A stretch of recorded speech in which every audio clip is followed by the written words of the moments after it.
Hello and welcome to another episode of the Auto Guide Show, brought to you by eBay Motors. This week we talk about a very unusual comparison. A couple cars have died, and later we will talk to two of my friends about what I'll be doing next week. But first, a word from our sponsor. eBay Motors is here for the ride. Your elbow grease, fresh installs, and a whole lot of love transformed 100,000 miles and a body full of rust into a driveway entirely its own. Brake kits, LED headlights, whatever you need, eBay Motors has it. And with the eBay Guaranteed Fit, it's guaranteed to fit your ride the first time, every time, or your money back. Plus, at these prices, you're burning rubber, not cash. Keep your ride or die alive at ebaymotors.com. Eligible items only, exclusions apply. Okay, welcome back. So getting right into it is a comparison you and I did like 2 months ago now, almost, or a month and a half. But anyway, we had the, I guess the good fortune of having the Hummer EV, which is hard to get a hold of, and the Grenadier, Ineos? I don't know how to say it. Ineos, Grenadier, and a purpose-built great off-road track. So you and I thought, hey, these are two very different, almost like, well, as you say in your title, toys. Like, these aren't cars that you would buy for any other reason than you want to do some off-roading or look like you want to off-road. and we hit the trail. So yeah, it was and despite wearing this, it's completely accidental that I am matching the Hummer. We sort of picked teams, and you picked the GMC and I picked the Ineos. And yeah, it's funny because despite them being not super close on price, but I mean, within shouting distance of each other, you couldn't ask for two more different off-road vehicles. And they are ostensibly built for the same purpose, but go about it in very, very different ways. Extract mode is the term for the Hummer. Yeah. And so it raises the suspension so high that it looks like it's going to tip over. And yet, no, it just clambers over everything. Or maybe not clambers so much, it just pounds everything into submission. Yeah, it sits, I think it's 16 inches of ground clearance. It's something ridiculous. And it looks like it's on stilts. And for the price thing, yeah, you take a motor out of the Hummer and go down to the 2X, they'd probably be right on top of each other and it'd still be more powerful. But yeah, I went into this expecting, well, everyone's heard about the Hummer and heard the jokes and the comments. So I went in expecting, yeah, like this is going to feel ponderous and it's huge and it's going to drive like a tank. It's not as big as you think. It's wide, like Hummers always are. But it's not that tall and not that long compared to what you would expect hearing all the rumors or just the I guess not praise. I guess it's the opposite of that, of its size. But it's crazy that thing's like 8,700 pounds or whatever when you look at it. Yeah, and like every EV out there, it doesn't feel its curb weight. Because I mean, even those ones that are 5,000 pounds don't feel that heavy. In a weird way, it's kind of like an off-road Camaro. And stay with me for a second on this one. But like, visibility is not great. You're looking out of like a slit of windows, and the interior is not at the level that the price suggests. But yeah, I drove it. The Grenadier's interior is worth its price. No, the Grenadier feels solid because I don't think there's a rounded edge anywhere in that interior. Maybe the steering wheel is about it. It's very prosaic. It's very back to the roots. Yeah. Well, I mean, it is basically like playing Broken Telephone with the 1970 Land Rover. They basically just took that and turned it into this. And Broken Telephone applies to how the steering feels too. I really enjoy the Grenadier because it is full of character, because it's like driving a brand new 40-year-old vehicle. The tough thing about it, if you're not used to it, which I imagine actually most people who are buying it probably have an inkling, but still, if you're going into it completely unaware, yeah, it's a little shocking, right? That recirculating ball steering has something like nearly 4 turns lock to lock.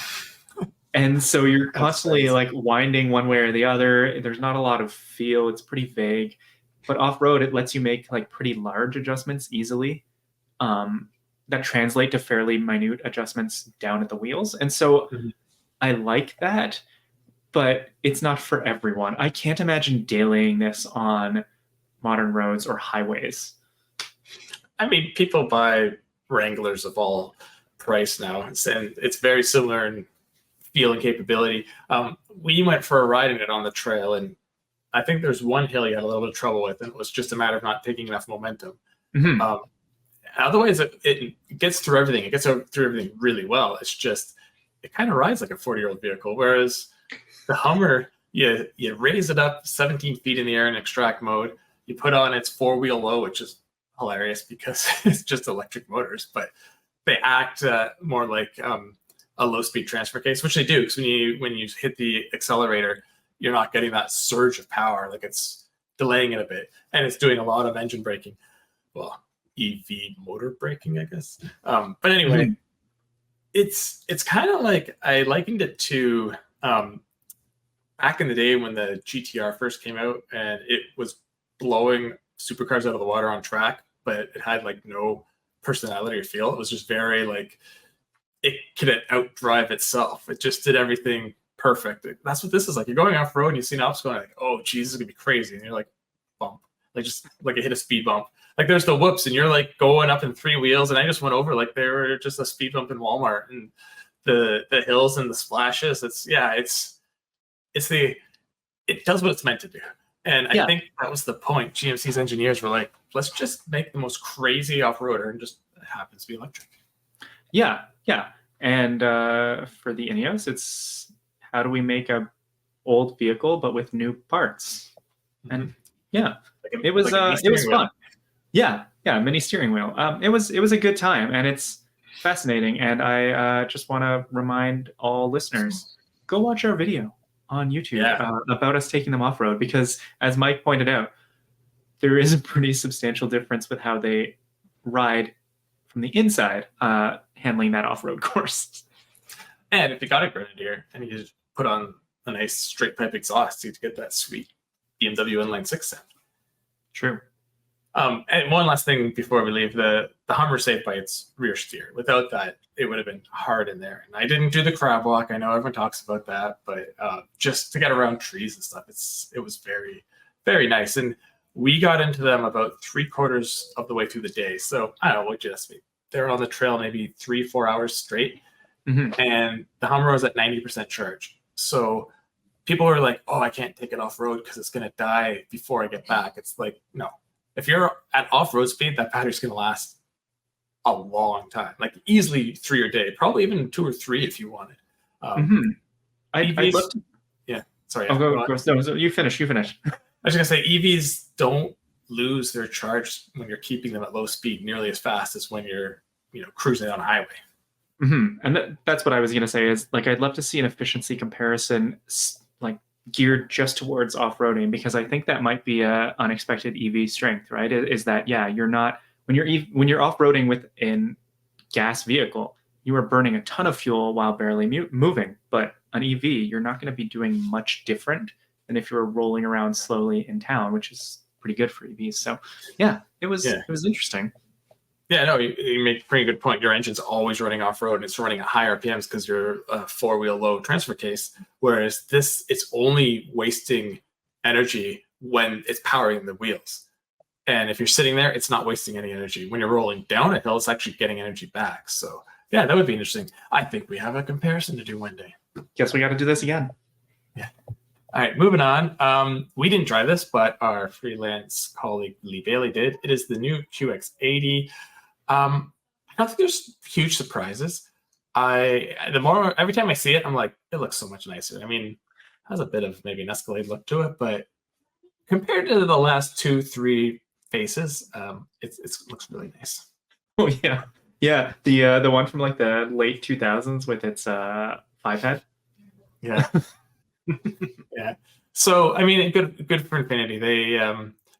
They seem to be finding their place I think is the best way to say it. The QX60 was the first one that really surprised me. I think at first they were trying to be a German sort of competitor, but it's hard when you're sharing some resources with a regular, like a mainstream company, because you don't have all these dedicated rear drive platforms or, solid upscale platforms, because they also have to, be under a Sentra or an Ultima. I mean, they don't power those, but that's a bad example. But anyway, I think they found their place sort of like Lexus, where they're making decent performance, really comfortable. They look great, easy to drive. So yeah, I think they're doing good. Yeah, I've poked around the QX80, but I have not actually driven it yet. But it's definitely a major step up from before. It's very pricey, so that is one thing I'm curious about in that market, because I know that full-size SUV buyers are a pretty loyal bunch. But yeah, it does look good. Infiniti has definitely found its stride with styling, inside and out for that matter. So yeah, curious for us to get it in and see how it goes. I'm happy to see that no one really misses the V8. Like the V6 turbo does a good job. Yeah, I mean, it was like Ford already went that way. Toyota. All right, and our last review of the week is you drove the Chevrolet Blazer EV RS all-wheel drive. That's a lot of words. Yes. I drove it for 20 feet, but you drove it for a week. So I remember when the Blazer first came out, there's going to be front drive and rear drive and all-wheel drive. So I guess this is the dual motor, but not the crazy dual motor SS. Is it the Yes. SS? There will be an SS, but so sorry, there is a dog who is very angry on a balcony near me. Yes, so as we were saying, it is the all-wheel drive dual motor, and it bucks a trend with most of the EV SUVs of this size and category. It has less range than the rear drive one, which is pretty typical. That's pretty normal. Yeah. Yeah, less power. Oh. Yeah, and a smaller battery pack. So maybe the rear motor is taking up some of the battery pack space, and then they've replaced the front motor with a smaller one. Oh no, you said it's rear drive, right? So I guess the rear motor is smaller or less powerful. So the rear motor one has 288 horsepower and 340 pound-feet of torque. The rear motor has 340 horsepower and 325 pound-feet of torque. I think I've got those numbers right. It's close. Basically, the rear drive has slightly less torque than horsepower, and this one has, but it has an 85 kilowatt hour battery pack, whereas the rear drive has closer to 100 or 102 even. So that one is the range champ because it's one motor. And so I will start by saying some good things about the Blazer EV, where if I drove the rear drive, I feel like it might actually be as fun, if not potentially more fun, than the Mach-E, because there is a good chassis balance here, and it feels like it could have like it'd make an interesting drive. This one is it's very middle of the road in a good way, in the sense that like it rides pretty well, although there's a lot of wind noise. It has good range, it has good pickup, it's very smooth. The one pedal braking in particular, I know you're not a huge fan of it. This one has two different levels, and the one level is very natural. The other one is pretty abrupt, and it would take you a while to get used to. But yeah, the interior, really good. That is something that is kind of a weak point on the Mach-E, I would say, because they've kind of gone the chasing Tesla and have too minimalist of an interior. Whereas this is, if you sat someone in this and didn't tell them, they would have no idea that it was an EV, because it's very stylish. It has really comfortable seats. It has a huge infotainment panel, but it's touchscreen and it all works fairly well, except that there's no CarPlay or Android Auto. At all? At all. Yeah, well, GM said they're taking them out. I mean, I wouldn't care too much. I mean, I would because I like it for maps, but I know you're a music guy using your phone, so that's you had to like live like a regular person listening to the radio. Yeah, and it's just frustrating. As someone pointed out, a colleague of ours, Evan Williams, he pointed out that you can't skip ads in podcasts if you are using Bluetooth, whereas you can when you're using a dedicated app. Admittedly, you can download third-party apps in the car, but of course, as journalists, we tend to not log into all of those because, well, then you have to go and delete everything. Yeah, and there's no on-off. Sorry, there's no dedicated on-off switch. Another thing from Tesla, there's a little button on the touchscreen, but there were some issues with this, and as everyone knows, this was not on sale for 2 months as GM tried to fix some software issues. And so some of that could be explained as still needing some fixes. There were some overeager driver safety alerts. I had the emergency braking kick on 3 separate times while trying to parallel park. And when you and I were trying to film, I had the blind spot monitoring or the rear cross traffic alert both kick on a bunch of times when I make right-hand turns because it senses a car behind me waiting to turn right and it freaks out. Oh, yeah, thumbs up. Thanks, camera. And maybe about 20-25% of the time, if I would turn and finish the turn, then the opposite turn signal would activate. And of course, there were rattles in the interior. There were trim pieces that just weren't quite aligned. Yeah, it's one of those. I wonder if 25 will bring huge changes. And I'll have to go back and retroactively update these ones. Yeah, a lot of this stuff could be fixed with software updates. The rattles, I don't know. Maybe that one I also have to chalk up at least partially to it being a press car, and journalists are notoriously rough on press cars. No. I'm sure that one hasn't been autocrossed, drag stripped, or jumped yet. But yeah, it feels like it's a work in progress, and that's really frustrating. I am nonetheless looking forward to driving other vehicles on this platform, specifically the Equinox, because it's an even more affordable EV, and I've heard good things from colleagues I trust. But if they could do anything, please bring back CarPlay and Android Auto. Just do it. Without spoiling next week's podcast, because the article will go live this week.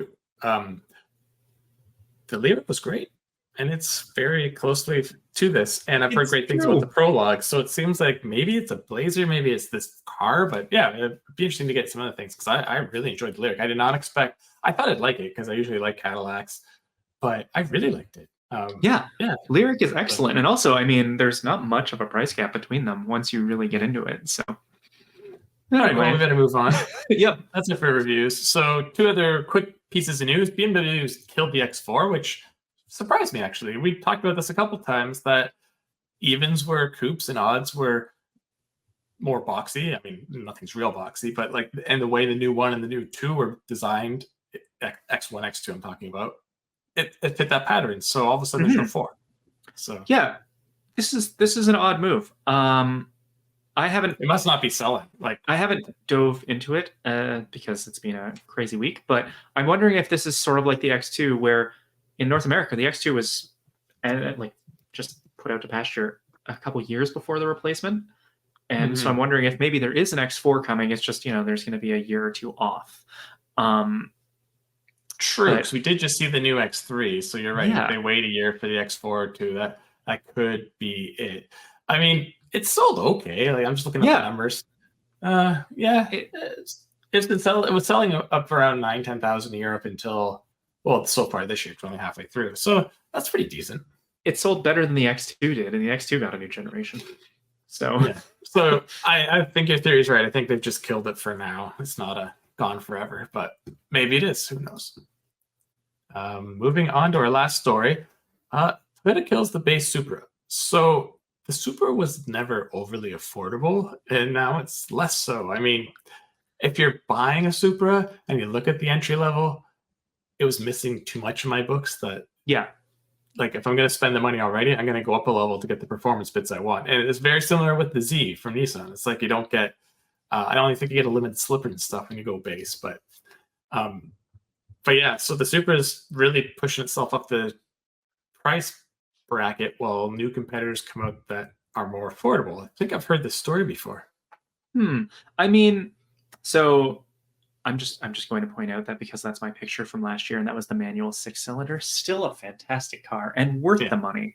Yeah. But yeah, the problem is when the base 4-cylinder showed up, that was before the current generation 86 and before the GR Corolla were things. And with both of those being improved or new, there was less of an argument for the 4-cylinder, because if you're spending that kind of money, you could conceivably, I mean, if a dealer isn't going to charge you thousands extra, you could get into a GR Corolla. And while it's not as nice inside, it's a GR Corolla. It's faster. It's probably more fun than a 4-cylinder Supra. It can take more than a shoebox with you. You Yeah. can see out of it. Yeah.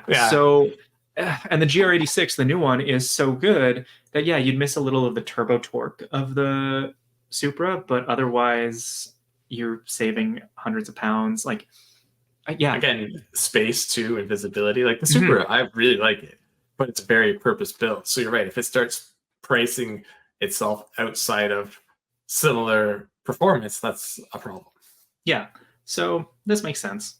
Okay, so we're going to take a short break, and we'll be back in a second with a new segment. So you're watching the AutoGuide Show, brought to you by eBay Motors, and hopefully we'll see you soon. eBay Motors is here for the ride. With the parts you need at the prices you want, and with the eBay Guaranteed Fit, they're guaranteed to fit your ride the first time, every time, or your money back.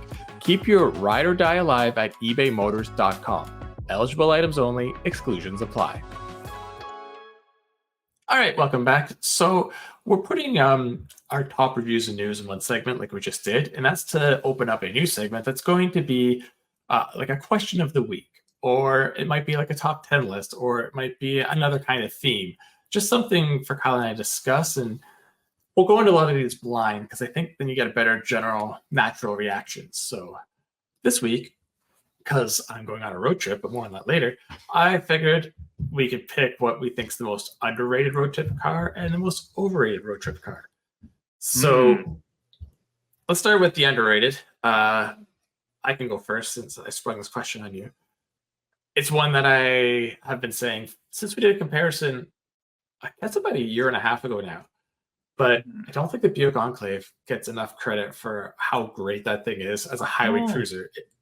Because it has like a good adaptive cruise control system. It's super cushiony suspension wise, especially leaving the comfort modes, and the seats are like Buick comfortable. Like it's like an old school Buick, and it would just eat up mile after mile without fatiguing. I mean, I'm talking like something you're going to drive across half the country. So I don't care about cornering ability or performance or whatnot. If I'm going to be on the interstate for 8 hours a day, give me that. Okay, yeah, no, that makes sense. Good call on that one, because yeah, that's and there's a new model this year, so I guess we should put it on a road trip test to see. Does it get Super Cruise? Oh, maybe. If it got Super Cruise, that even puts it further on my list. You know, and as an aside, can I just add another complaint about the Blazer EV? There's no Super Cruise. Anyway, my underrated road trip car. I hope this counts. The Charger. Like the Dodge Charger, obviously. Yeah, the Dodge Charger. Yeah. That's the big old American sedan. I mean, that's what everyone road tripped in for decades. That's what I. Right. Yeah. Like when I'm talking a Hellcat, I mean that'd still be cool, but just a good old V6 or even just the regular Hemi. I'd probably go for a 5.7 because I'd want that V8, but there's definitely some rationale towards picking a V6, especially if you pick it in white or something and it just looks like a complete rental car, because it's invisible and you can go across the country and no one will bat an eye at it. And it's big, it's comfortable. You can sit in the back as an adult and actually be comfortable. It's pretty smooth on the highway. Like I think, and it's affordable. And if someone rips by you in the left lane, you pull out really quick and watch them panic brake. Yeah, I think that's my underrated road trip car. No, it's a good one because you can take 4 adults and so much stuff in the back. That's a good one. And the V8 cruises really nice with that transmission because it's got so many gears, so you're not so much gas. I just looked it up. Super Cruise is coming to be Enclave. So yeah, there we go. I don't have to use my hands anymore. So okay, so underrated road trip car. is going to sound Or very... you mean overrated? Overrated. Sorry, yes. Overrated road trip car. This is going to sound very hypocritical, but my pick is 3-row SUVs. I just picked one as underrated. But my rationale is, if you're taking enough people, you need 3 rows in an SUV, you're taking no luggage. You're taking a couple handbags in the back behind the last row. I mean, yeah, you can get a box for the top and all that stuff, but you need a Venti car. And if you don't need a 3rd row, and the argument is you're going to fold it down and use it as trunk space, well, those seats take up a lot of space that if it was a 2-row, you'd have more of a trunk. So yeah, it's a great way to transport a lot of people or more people around town when needed. But road trip, if you need 7 people, you can't beat a minivan. They all have those deep wheels the seats can fold into, so you can carry a lot of stuff. And if you need 2 rows, Outback, the new Venza, all those are going to carry your stuff better than a 3-row with the seats down. Sorry, new Venza? Oh, right. Crown Signia. They are shaped the same. Like the original Venza and the new one. The Crown and a Signia. minivan again. I mean, a minivan, when you fold the rear seat, it goes into that well. Now you have so much space. So yeah. I mean, I get it, and I picked one as my road trip car, but they're not designed for what a lot of people think they are. No, it's true. It's an either or situation. Although Toyota will happily point out that the Grand Highlander can carry 6 rolly bags behind the 3rd row when it's folded or when it's not folded. So interesting, but I'm sure the Sienna can also do that pretty easily. So the Grand Highlander can take like a flight crew that's staying the night over. So okay, got it. Yeah. Okay, so my turn for overrated road trip car. This one is also going to come a little out of left field. I was going to say minivan because that does feel like the easy pick and thus a little overrated. But I'm going to go with like a Bentley Continental. And I'm saying it because everyone always, like, growing up and reading like so many reviews about the Continental or other vehicles like that, like the big luxurious coupes, is like, oh yeah, they're continent crushers. You can take them for hundreds of miles and it'll be fine. It's like, yes, but no one wants to do that. No one wants to take their Bentley or Aston or anything across the country because they don't want to park it in the middle of nowhere at some like random hotel, right? Like it's a rolling billboard of like, please rob me. Well, yeah, we both drove the Spectre at the spring, and like that's so smooth, like floating on a cloud. But the way I sit, I'm like not looking at the windshield, and it'd be like a chore to drive that thing for hours on end. Like the Lamborghini Huracan I just had, I think I could drive longer, easier. And it could just be that model, but okay. Well, so we need to now talk to Rolls-Royce and Lamborghini about doing a road test comparison with those two vehicles and see which of us feels more relaxed and well off after a day driving. I'm in for it. Okay. All right. Okay. Well, that's it for this week. We'll have some more in the future. Let's just leave it at that. Yes. So now we are going to take a bit of a break. We'll hear a word from our sponsor. And when we come back, 2 of my friends will be on to talk about the great event I'm going on next week. So until then, we'll see you. eBay Motors is here for the ride. Okay, everyone, let's take a minute and talk about the one that got away. The vehicle you once owned and for whatever reason had to get rid of, and to this day fully regret ever doing so. For me, it's my Subaru SVX. It was a 1997 model, which was one of the last years it was ever sold here. It was black on the outside and it had the beige leather and suede interior. It was in amazing condition for its age because it was just a one-owner vehicle. The interior was near flawless. The paint was pretty good considering it was about a 20-year-old car when I got it. I just loved everything about it. I loved the quirkiness because I love oddball cars. I love the window within the window, the power button on the gear shifter, the way the dash was laid out and you could hide the radio behind the fake wood panel. The flat 6 was just so smooth and it was all-wheel drive, and although it wasn't overly quick, it still had enough power. The problem was, within a year of buying that car, I ended up selling it because I got a great deal on another vehicle.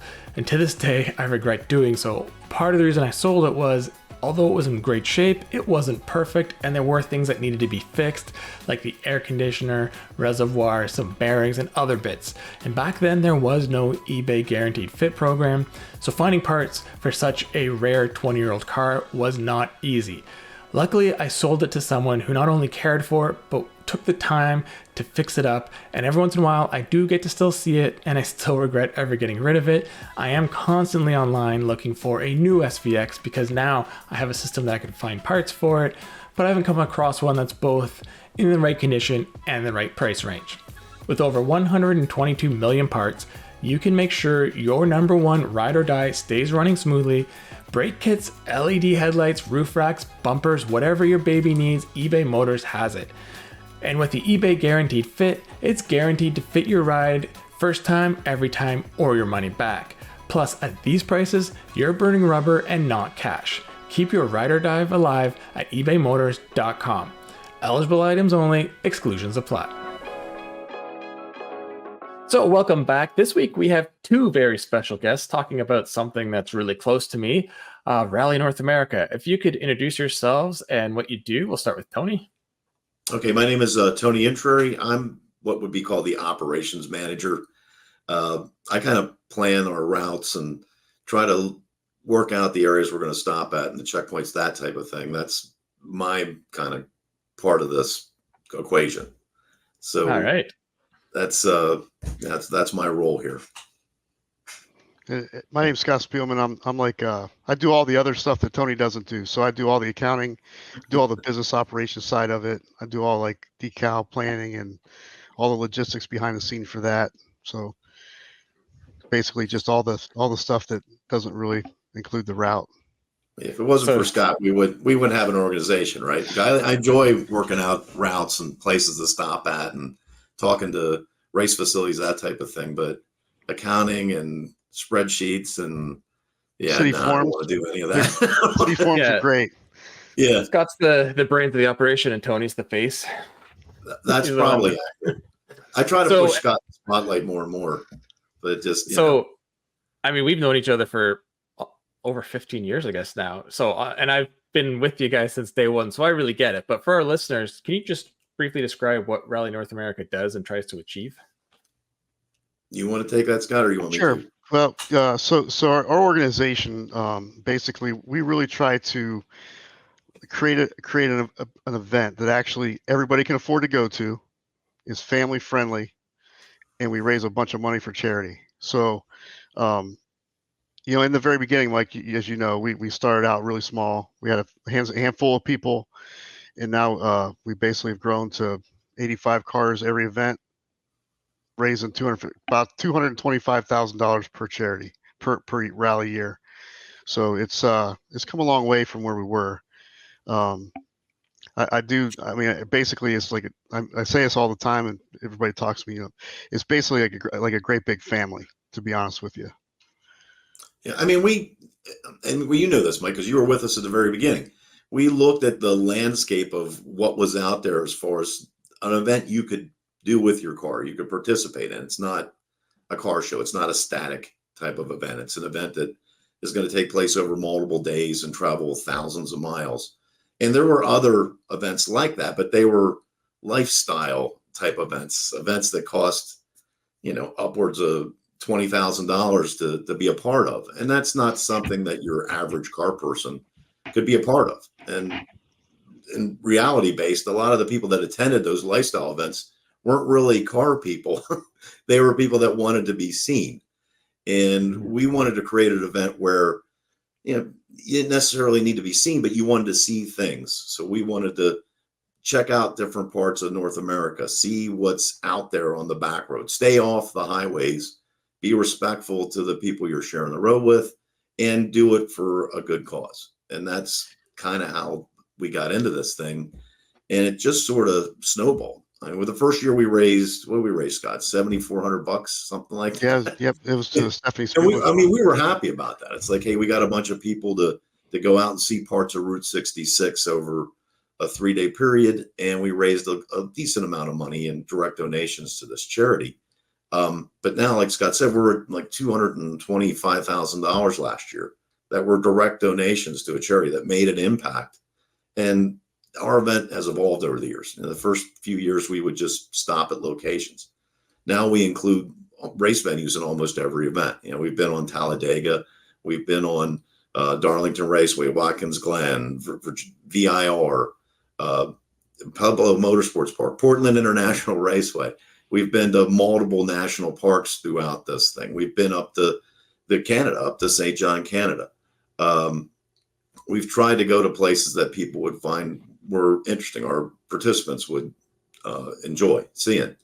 And it's just been a lot of fun. It's a lot of work, but a lot of fun. And the really one good thing that, like, the big change we made probably around 2014, I would say we went from like it wasn't really, quote, a race. It never was a race, but we had like time requirements. Like you couldn't exceed this expected time to be at the location, which, it was pretty spirited to get there. Right. But we ended up having people like blowing through that time, like really like by hours sometimes. And we eventually turned it into like a straight up scavenger hunt style like event to where, now you can actually stop and enjoy the stuff that Tony picks out for us to go see, instead of, flying in there, getting out, taking a picture, getting back in your car and running, and then, you gotta go to the bathroom in a bottle. You know what I mean? So it's pretty crazy the way it used to be compared to what we are today. Yeah. I mean, when we started adding tasks to the daily routes, things that not just seeing places, but things that you could do that would enrich your idea of the culture of the area we were in. So whether that be something that's just a local cuisine, or it's something that's a local tradition. So when we were in West Virginia, I think we had people have to sing a 1-minute segment on video, have to sing Country Roads from John Denver's song with locals on video, and that would get them points. So we try to get people to get at least a taste of the local culture in the area we're in. So if there's a industry that's local to that area, we'll try to get people into that industry. When we were in Colorado, we visited a silver mine. When we were in West Virginia, we visited the coal barons' homes. So those type of things are things that we try to include in the event, just to kind of get people an idea of here's where you are in the country, and this is the history of it, and this is why it's relevant. Yeah, So I remember doing the Salt Lick mine too, and that thing was crazy, and you could spend so much time there. The one in Kansas, Yeah. They had, that's where they store all the microfilm, and anything they want to preserve, they put in that salt. I guess it used to be a salt mine down in. You got to take an elevator down in Kansas. I don't know how far down. Mike, how far down the ground it was down there, and it was zero humidity, which is why they keep things there. So it's like in the middle of nowhere. So like no one would know it unless we put it on the route card.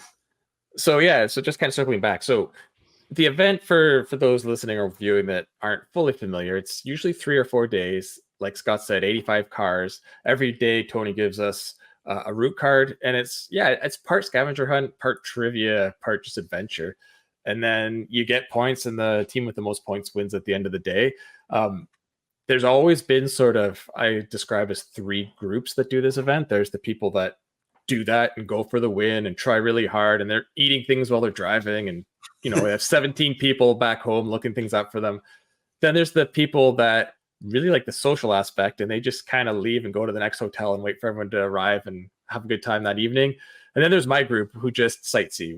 We take Tony's route card, pick out about half to 2/3 that we want to see, and take our time and enjoy it. And like you said, Tony, you take us to places no one would go, which is what I've always liked. Like, you go on these back roads and you find things that, like, even if I planned my own vacation, I wouldn't find. So not only are we doing that, we're doing that with like 160 friends. Right. I mean, there's a lot of history, a lot of natural beauty. I mean, we stopped at a waterfall in Washington that you drove along in like the high plains. I don't want to say desert, but it was a dry area in the middle of Washington State. And you had to drive about an hour. And when you got to this waterfall, it was a 200-foot tall waterfall that just came out of the ground. And it was impressive. I mean, it's just something you had to see. But they're the kind of things that when I say I plan a route, they start sometimes 9-10 months ahead of time. and I am on Google Maps doing Street View, pulling up image searches just to try to find something that this would be really cool to see. I want to see this. And I don't always pick things that everyone wants to see, but I think there's always one or two things in the day that I pick that appeal to someone in the event. So if you go, there's one or two things that you're going to find that you didn't know were there, and you're going to enjoy them. So that's kind of my goal. So like you said, Mike, people will take the card and say, I'm not a big fan of this, but this thing looks cool. And maybe we want to do this task just to check it out because we're here. So, and that's kind of my part of the equation. Try to find things that people would find interesting. Yeah, when I was doing it early, my dad and I, because I always do this with my dad, we'd go to the distilleries and all that sort of stuff. But now that I do it with my son and my dad, we'll skip those ones. But there'll always be other things that he really wants to see. So it always works out. I mean, one of the coolest things I think is, we finished last year in McKee, Kentucky, which is this little town in the middle of nowhere. How many people, Tony? Maybe 2,500 people live there? 18? I don't even know. I don't even think it's 2,500. It might be like 1,500. It's super small town. I mean, we roll in there. That was our finish line, So it was awesome. The whole town came out and they had their like little shops sit up in the like courtyard of the town there. And I mean, we bought everything they had a huge impact. Well, they had food vendors there. There was a finish line banner across the square, and you got to talk to the locals there. They were happy to see us there. Some of these other lifestyle events, they're going to go to Miami, they're going to go to New York City, they're going to go to DC because they're trying to get a lot of exposure for themselves. We want to get entrenched in the communities that we're visiting. We want to spread that money out to these smaller towns. That McTown, what was the name of the town again, Scott? It was McKee. I mean, yeah, they have the highest speed internet in the country. So they had Google come in there and run fiber into this town that has 1,500 people in it. And they did it through an economic development program. But yeah, I mean, that's something you wouldn't think about. And that was one of those towns that was, when coal was big in that region of the country, that's how that town got established. And obviously coal's dried up. So they've tried to figure out other ways to get people to come in and visit. That's how they're trying to work their economy now, trying to make it a tourist type economy. So it was nice to stop there and spread a little bit of money around that small town. So we're going to run out of time soon. So before we do, I really want to focus on where we're going this year and especially what the charity is this year. Well, this year we start in Syracuse. We're going to go to Lake Placid, New York. Then we're going to go up in the mountains to a small town outside of Shelby, New Hampshire. And we finish at our charity's location. So our charity this year is Camp Sunshine. They're the only camp in North America that brings the whole family unit in for sessions. Those sessions are free to the family. They a lot of times will specialize, or they will take a week and set it aside for one type of disease or another, one type of affliction. Typically, there's a child in the family that has a critical or near-death illness, and that camp is set up so that these families can have a vacation. So a lot of times when there's a child in the family that has this type of illness, the family really doesn't get to do a whole lot of anything. They have to spend all their time taking care of that kid. And this camp allows the kids to be kids. They go to camp and canoe and do other camp type activities. And the families get to talk to each other about what's going on with this illness. What's the latest development? What's the latest medication? The camp flies in specialists that are working on the leading edge of trying to figure out either remedies or cures for these type of illnesses that these families are dealing with. So it's something that Scott and I, well, we've been there. This will be our third visit. I think it's our fourth, right? I think it's our third. 13, 16. Did we go there in 19? Yep. Okay. I guess this will be our fourth visit to the camp. But it's the one charity we work with that the people that participate in our event and raise money for this charity, they can actually see where their money's going and what it's doing. And, all the participants will take a tour of the camp. We'll get to we'll have a car show there so the kids can come out and check out all the vehicles.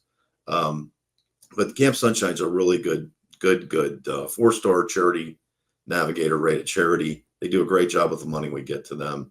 and that's our finish line. So that's almost always the highlight of this type of event when we get to go there. Yeah, I was there for the first year, and the place, like you said, it's unbelievable. And going there and seeing what they do and how big it is and getting to tour it, it's amazing. And as you've both said, we raised quite a bit of money now, and it's all done by just soliciting by the teams. There's no sort of formal way that people are going out to do it. It's word of mouth, and it's just asking for donations. I mean, my team included, and if you wanted to donate to me, my link will be at the bottom of this podcast. But yeah, that's how we get it. And then the charity auction raises sort of some money on top, which is always great. Yeah, I think we did like $22,000 in our auction last year. That was actually low. Right. And all the money we get, so that people know, it's direct to the charity. It doesn't come through Scott and myself. That was one thing that we said right at the onset, that we don't want to be passing money. There's a lot of other events like ours, and they all say they're doing something for a charity, although they're not that transparent about it. The money gets funneled into the organization, and who knows what goes where. Nobody really knows. Every event we hold, the link that's provided to make a donation goes directly. That's the charity's link. It's not our link. So the money goes directly to them, and they use those funds. So we're not there's no pass through here. It's direct donations. That was important. Yeah, we only charge what it costs to run the event. So yeah, our entry fee this year. What's our entry fee this year? $689 plus $689. So it's $689, and we've got to cover our event insurance. We got to cover our permits, our fees, our decal kits, pretty much everything that goes on with putting on this event. And that's what we're asking teams to contribute is $700. So yeah. Yeah, no, it's very, very reasonable. Since our inception, we're about $2.5 million raised so far for charity. We're probably getting we're like close. 2.6 now with what we've done for Camp Sunshine. So yeah, $2.6 million raised in direct donations for charities is pretty awesome. Yeah, we're sitting at just a little bit over 100,000 for Camp Sunshine this year. Our goal is 175. It's amazing the amount of money people can raise in about a week, because I'm probably about 85% certain that we'll probably break 175. Yeah, I would agree. Yeah, our people in the event. That's amazing. We started out this thing saying as long as you raise money, we'll continue to have these events, and now we're stuck because they just they just keep raising more and more money. And it's if we don't do this, we're going to negatively impact one of our charities, and that's something that neither of us can really live with. So, yeah, we thought it'd be fun initially, and now it's, what is it, 15 years later. Yeah. And it just keeps rolling. It's great. Yeah. We're obligated now to continue to do this. Yeah, no, you two are doing great work, and 2.6 million in 15 years from just word of mouth is incredible. Whenever I mention it to someone, they can't believe it. But we've never advertised our event anywhere. We've never had to. So we almost always sell out an event within a few days. And there's just, if we spend money on advertising, we'd have to charge more for people to go. So Scott and I are very cognizant of any monies that we spend. And if we're going to spend it, it's going to make the event better for the participants. That's the way we go. So it is all word of mouth. So it's all through social media, and used to be forums and that type of thing. So yeah. Well, I thank you both for your time and insight, and I'm going to see you guys in, I guess, just over a week. So I'm looking forward to it. We're excited. It's always a highlight of the summer. Those listening and watching, I'll be covering it live all next week, and I'll have lots of post-event articles and videos to see. So thanks again, and let's get some more money for that charity. Yeah, donate to Mike's team. So the money's going to go right to help send a family to camp, and those families are in a bad spot. So you could really help them out. Just donate to Mike's team, hit that link, and help out Camp Sunshine. Thank you, Mike. All right, appreciate it. Thank you, sir. Okay, welcome back. This week we're doing something a little different. We have Colum Wood on to talk F1, but instead of news and rumors, we're going to talk about something else this week. Our favorite racetracks. So I think it's funny. We mentioned we were going to talk about this earlier, and I thought we both independently came up with our list, and we'll see if we have the same ones. I guess that'll be kind of interesting. So maybe you should go first. Okay, so you want me to just tell you my favorite track? Sure. Oh yeah, I don't know that I have a favorite per se. I just have a group of favorites. So go. Yeah, bring me anything you got. I think I got a group, but I think my favorite is Interlagos. I just like that technical track. It usually produces okay action. I mean, there's a little bit of elevation change, a couple straightaways, some really tight corners, and it's kind of interesting how it's built all within itself. I mean, having played video games too, I just always enjoy driving that one. So that's one of my three, which is hilarious. Yeah, like it's always produced good races. There tends to be like always this chance of crazy rain too, it seems. So whether being at the end of the season, sometimes there's some real end of season drama, right? So that tends to work out. And I just love it. Seems like the way the track's built out, you've got this. There's always a possibilities of overtakes, like going to turn one. Then you've got the whole technical section kind of allows like a slower car almost to catch up, like to get there. And then if you can get on the tail of somebody going through that huge section that runs all the way up, up the hill, across the front straight, you can really like get a run on somebody. And it's just always seemed to deliver great races. So I agree. That's on my list for sure. Yeah, there's lots of different zones that are actual passing zones and other ones where someone can just dive bomb. So yeah. So all right, so give me one of your other ones. So one of my other ones, Spa. I have to go with Spa. Yeah. Like it's iconic. It's fast as hell. I think it's one of those things where you can see Formula One cars like in how they were meant to be driven, right? Like the speeds of those cars running around that track, just like that's where you really see the difference between a car like that and even some of these like hypercars and Le Mans and stuff like that. Like the aero of an F1 car just makes it so impressive, and you don't get to see that really. I mean, there are some other faster tracks, but really Spa just has it all. So. Yeah, no, I can't disagree with Spa, and the weather too is always unpredictable there. And yeah, that track's huge, but you're right. Like there's two spots maybe where you really slow it down, and otherwise you're just ripping around corners. Yeah, and those spots are great for overtakes too, right? Like they're the chicane like right at the very end before you come back onto the front straight. Like there's somebody always wants to send one up the inside. There's great opportunities at Spa. It's truly an icon. We always hear a lot about, oh, maybe it's not gonna be on the calendar next year. I'm like, that'd be a damn shame if we ever lost Spa. Yeah, that'd be very weird to exclude it. Yeah, I had a random story years ago. Got an invite to do dinner with when Dodge when the Viper team had a sports car team racing in whatever it was, American Le Mans series or something like that, and they were having dinner in Toronto, and they invited a couple of journalists out last minute just to have dinner with them.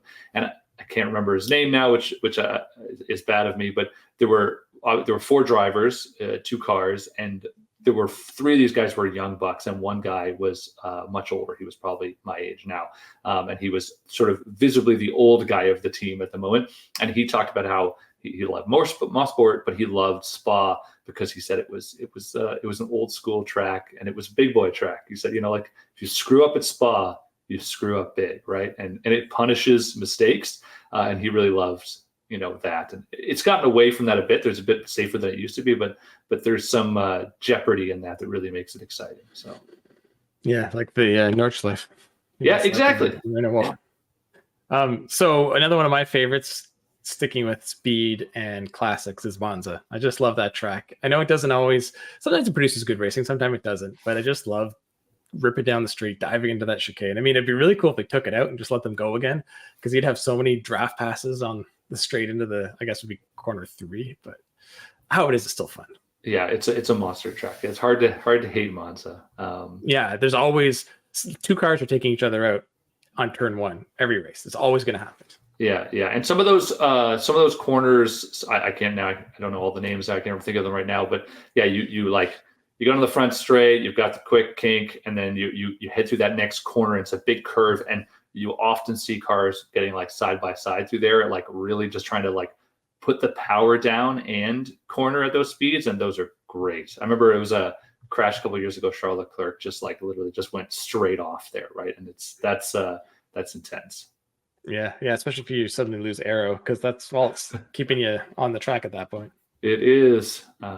So I guess my final would be Silverstone. I think that's, again, we're going with like the old school tracks here, right? I guess Silverstone's been modified over the years, so it's maybe not what it once originally was, but I think to its benefit, it's a super fast track as well, technical, fun, and I think I just love too the, as much as Formula One is a global sport, it's a British sport, right? Like, and they love it. They love their motorsports. A whole bunch of the teams are right there, and it's the whole atmosphere of the event, and an atmosphere of true motorsports passion. Like I love Monaco for the atmosphere, but that's the atmosphere of celebrities and money and glitz and stuff like that.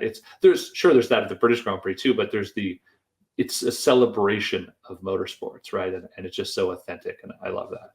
Yeah, it's not to bring up Nürburgring again, but that's the same thing when I went to the 24-hour race.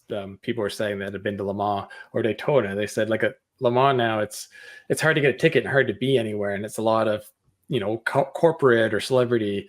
Whereas Nürburgring, you get the people like the Germans and the other locals and from other countries that just come into camp in the woods for a week and party, and that was really it. Yeah. So my final track is, I'm just sticking patriotic, is Canada. I know some people say the track itself isn't great, but I can't remember the last time there's a terrible race there. It always produces something. I was totally going to do the same thing. I was like, it was on my list. I wrote down like a bunch of like my finals, but I had just a couple other ones of like ones I also enjoy, like Suzuka. I love Austin, but yeah, like you said, like the track layout isn't what you would say if you built an awesome track. That's not what it would be. But the Canadian GP is always a great race, right? So many iconic things. I think back to remember when Jenson Button passed Vettel on like the last lap after it was rated by like Formula One viewers as like the best race of like the 2010s or whatever. And it was that race where he had to pit like 5 times. He crashed into his teammate. There was like everything went wrong. At one point, Button was last and ended up winning on the very like last lap. And I'm like, yeah, there's so many iconic moments at that track that I love watching it. Yeah, and now with the DRS age, I mean, there's 2 good straights to have people catch up and pass. So yeah, it's worked pretty well. Okay, so we've kind of gone through our favorites. What is your least favorite track? What is my least favorite track? I mean, I'm going to go with Monaco. That's mine too. Yeah, that's definitely mine. It's an easy one to crap on, right? Like I almost feel like I love qualifying there is always entertaining, more entertaining than other tracks I find. So it's almost like, can we just like qualify in Monaco and then just go like race at Monza or something, right? Like, how do we figure that out? I don't know. Yeah, I've heard it proposed, and F1 will never go for it because it's so traditional and old school. But people saying, you obviously don't want it gone off the schedule, but make it like a non-points exhibition or all-star event. Like maybe make it a time attack, or you do something different so it's not just 70 whatever laps of following each other around where there's like 2 position changes. It's the cars have outgrown the track, literally. Like just can't race there anymore. Yeah, they have. And I guess maybe these new smaller cars will help, but they won't help much. It's not a big difference, right? You need you almost need to race go-karts on them. I mean, not really. It's got to be bigger than that, but it's such a weird setup, and it's a shame. There's the All-Star. Put them all in spec like Formula 1600s or something, and then let them race that way. So I love that, and I can't remember where the heck I read this. It was like in the 90s or maybe earlier. They did some race where I think it was like Renault had some big sponsorship, and all the drivers drove Renaults around some track. It was something like this. Like that could be a different model, but they basically all did that like the day before. And I'm like, that would be amazing to watch that, right? And see them all in like a cup car scenario, right? Yeah, well, I mean, that's sort of what IROC was back in the day. And now they have the Race of Champions thing where they have the the head-to-heads and all that from the different countries. But I'm going to Lime Rock in a couple weeks, and that's where IROC. It's so funny when they announced they're coming back. Everyone's like, IROC Racing's coming back, and I remember I wrote the article and I specifically said nothing in here says anything about a race. They're being very specific and wording like they're not racing. So guess what? There's no race. It's a celebration of IROC. They're gonna have a lot of cars from the 80s through the end of it in. I think it was 05. They said they have an 05 Trans Am, and I was like, I don't know how that's possible. I was dead for a couple years, but But anyway, so they're gonna have that. They're gonna have a lot of people who raced in it over the years, driving those cars for an exhibition around the tracks. They're probably just gonna like hot lap their old cars, and then there's gonna be like an infield display. So IROC isn't back yet, but there is a race like it, and I'm forgetting the name now, but it's really interesting. It has a lot of NASCAR, IndyCar, F1, IMSA. So they're all guys like I know that I remember from the 90s mostly, or maybe the early 2000s. So some of them I'm like, this guy's still racing, but it should be good. That's cool. Yeah, I love that idea. Bring back the old guys. There's all kinds of like, the Boris Seds and stuff of the world. All these like random. He's actually there. Boris Sed's there. Of course he is. Of course he is. He's such a character. Ron Fellows is there. Ron Fellows is racing. This all those sports car and IndyCar. The one that surprised me is Ken Schrader's there, and I remember him not being that young in like the early 2000s in NASCAR. So he's got to be the senior guy for sure. But yeah, there's this going to be interesting, and obviously I'll pull for the Canadian Ron, but and they all drive these spec. They have a name, but they're basically spec Mustang sports cars, like maybe not quite a GT4, but somewhere around there. Oh, that's awesome! I love it. Yeah, so I'm looking forward to that. Should be fun. Yeah, tell us all about it. Yeah, and I'm going with the Nissan to watch the Sentra Cup, which those are always entertaining because there you got again identical cars prepared by the factory. You don't get to touch them as a racer, so that's always some good door handle to door handle action. Rubbing is racing, yeah. All right, well, thanks for joining us. So we'll see you next week, and we'll talk some more F1. Awesome. Thanks, Mike. See ya. Okay, welcome back. So obviously from that long chat I just had, everyone knows what I'm doing next week. So I actually take off tomorrow morning, and that was really Saturday before you are hearing this podcast because we're time travelers. So the event's going on right now if you're listening to this on Monday. So you can follow along on all of our social channels, definitely on Instagram and Twitter. If you want to donate, we'll have the link, like we said in the thing at the bottom, and look for some videos and reviews in the future. So I've already talked about what I'm doing next week. So why don't you say what you're doing next week, Kyle, and then we'll get back to this week. Yes. So I am also taking a Genesis, but on a much smaller road trip for the weekend, and that will actually be done by the time this episode airs. I am road tripping to Montreal in the new G70 to go watch the Gran Turismo World Series Round 1. It's an esport competition. Drivers from all over the world are flying into Montreal as we record this to race. And I haven't been to one of these in a few years now, but it's a lot of fun. I know people are like, oh, they're just imaginary cars. But when you're there watching them race, it does add like a layer of drama, and you see these people interact. And it's interesting because it's, approaching car enthusiasm from a different perspective, right? It gets people into brands at a young age. Genesis will be showing concepts there.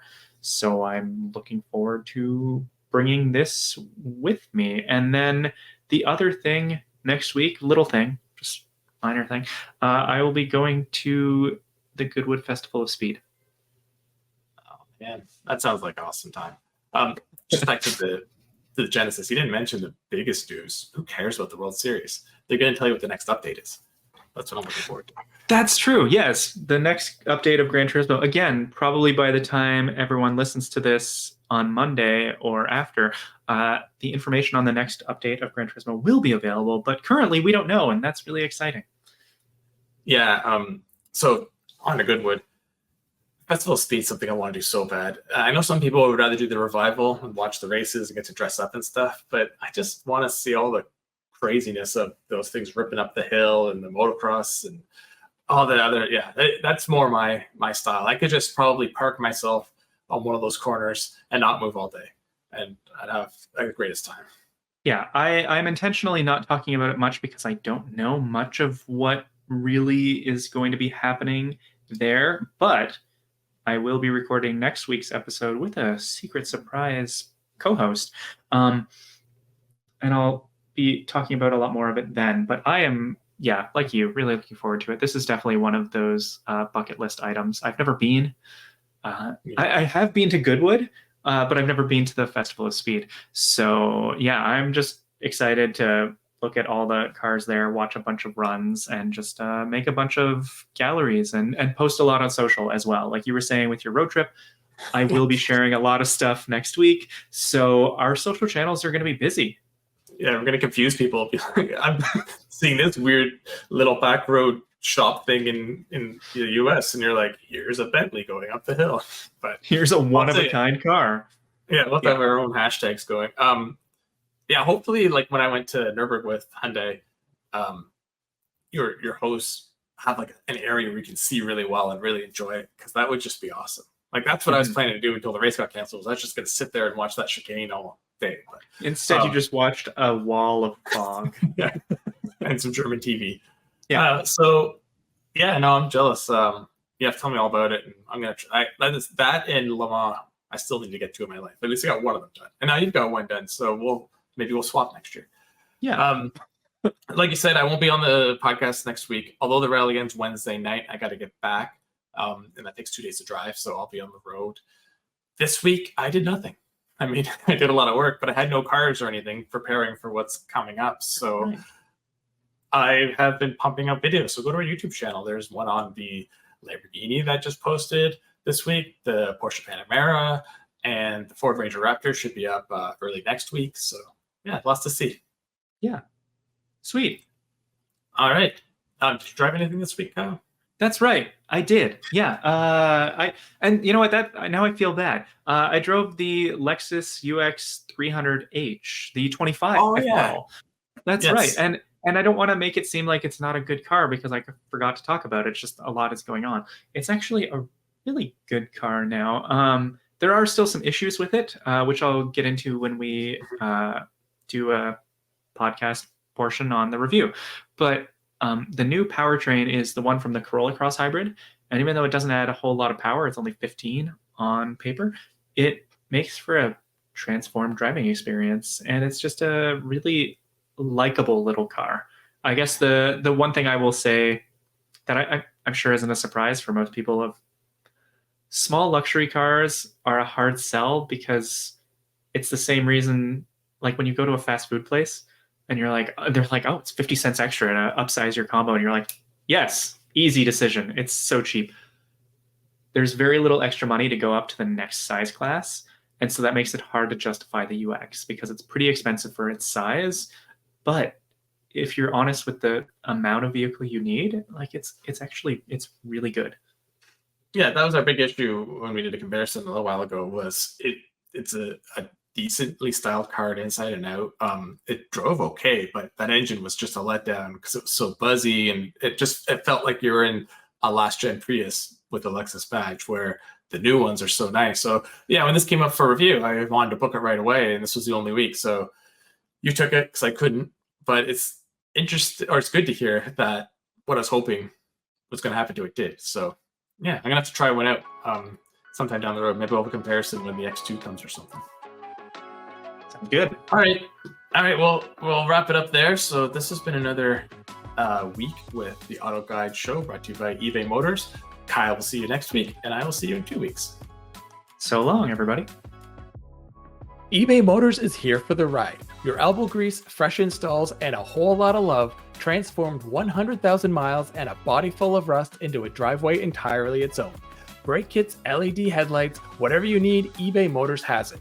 And with the eBay Guaranteed Fit, it's guaranteed to fit your ride the first time, every time, or your money back.